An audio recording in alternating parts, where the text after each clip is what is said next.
Hello বন্ধুরা, সবাই কেমন আছেন? আমি কামরুল হাসান, আপনারা দেখতেছেন টেকনিক্যাল টেক বাড়ি। সবাইকে স্বাগত। তো বন্ধুরা, আমাদের চ্যানেলে নতুন হয়ে থাকলে আপনারা সাবস্ক্রাইব করে আমাদের পাশে থাকবেন এবং পাশাপাশি বেল আইকনে ক্লিক। প্রথমে থাকতেছে আপনাদের রেডমির পক্ষ থেকে Redmi K80 6.67 inch full HD plus OLED display থাকতেছে এবং এর প্রসেসর থাকতেছে 8 Gen 4 এবং এর তিনটা ভেরিয়েন্ট আসবে। একটা হচ্ছে যে 12GB RAM, 16GB RAM এবং 24GB RAM। সাথে থাকবে 256GB RAM, 512GB RAM, 1TB স্টোরেজের সাথে।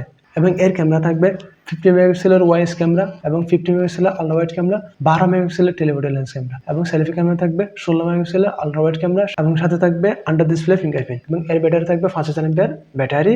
খুবই শীঘ্রই নভেম্বরে লঞ্চ হতে পারে। এরপর থাকতেছে ভিভোর পক্ষ থেকে ভিভো S19। কিছুদিন আগে অবশ্যই ভিভো S18 লঞ্চ হয়েছিল, এখন আসতেছে ভিভো S19 এবং এর সাথে থাকতেছে 6.78 ইঞ্চ ফুল এইচডি প্লাস অ্যামোলেড ডিসপ্লে এবং 120 রিফ্রেশ রেটের সাথে এবং এর সাথে থাকতেছে 2800 নিটস ব্রাইটনেস এবং 20:9 অ্যাসপেক্ট রেশিওর সাথে এবং এর প্রসেসর থাকতেছে 7 Gen 3 এবং এর আরেকটা প্রসেসর আসতে পারে, সেটা হচ্ছে যে Dimensity 9200+। এবং এর ক্যামেরা থাকবে 50+ 8 মেগাপিক্সেল এবং সেলফি ক্যামেরা থাকবে 50 মেগাপিক্সেলের। ব্যাটারি থাকবে 5000 mAh ব্যাটারি এবং 80 ওয়াট ফাস্ট চার্জিং থাকবে। এটি খুবই শীঘ্রই জুনে লঞ্চ হতে পারে। এরপরে থাকতেছে OnePlus এর পক্ষ থেকে OnePlus Nord CE4 Lite, তবে এটি ইন্ডিয়াতে লঞ্চ হবে এবং এর সাথে থাকতেছে 6.67 inch full HD plus AMOLED display এবং সাথে থাকছে 120 রিফ্রেশ রেট এবং 500 ডিসপ্লের সাথে এবং অ্যাসপেক্ট রেশিও থাকবে 20:9 অ্যাসপেক্ট রেশিও এবং এর প্রসেসর থাকবে 6 Gen 1 এবং দুটো ভেরিয়েন্ট থাকবে, একটা হচ্ছে 12GB RAM, একটা হচ্ছে 8GB RAM এবং সাথে থাকবে 256GB স্টোরেজের সাথে।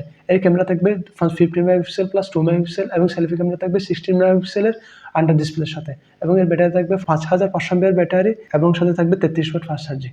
এরপর থাকতেছে মোটরোলার পক্ষ থেকে মোটরোলা Edge 50 Ultra, এটি ইন্ডিয়াতে লঞ্চ হবে এবং এর সাথে থাকবে 6.7 ফুল HD plus POL LED 144 refresh rate এবং 500 ডিসপ্লের সাথে গরিলা গ্লাস প্রোটেক্টর থাকবে এবং সাথে থাকবে 2500 নিটস ব্রাইটনেস এবং আরো থাকবে IP68 ওয়াটার ডাস্ট এবং এর প্রসেসর থাকবে 8 Gen 3 এবং একটা ভেরিয়েন্ট আসবে, এটা হচ্ছে 16GB RAM এবং 1TB স্টোরেজের সাথে।